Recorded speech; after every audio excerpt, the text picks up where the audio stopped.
You Gotcha. see it. Everybody people that criticize religion are always doing that. They're constantly doing that. They pretend as if their moral system doesn't exist, that it's completely objective. You see Yeah. it like Dawkins is a great example of that. He has such strong moral sense, you know, and he pretends as if his moral sense doesn't exist, right? I'm just a scientist. I'm Right. just a scientist suddenly getting offended at how Christians act in the world. It's like, where does that offense come from, Mr. Dawkins?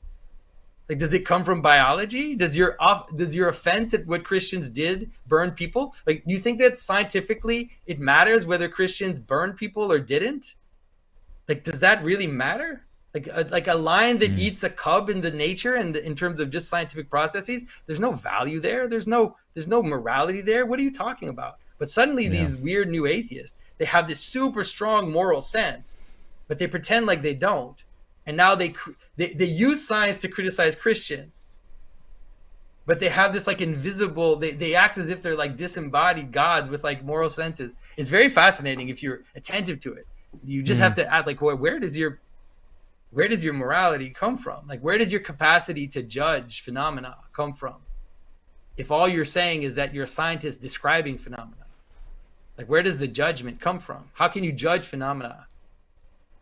It has to come from. It has to be some, or at least you could say something like, let's analyze the manner in which you judge phenomena, and you'll see that you're participating in the same tropes, that the 11th century bishop was doing when he was confessing someone, a priest. You're participating in the same pattern. You just don't know it. Mm. You're too naive. You don't realize it, but you're participating in the same type of structure.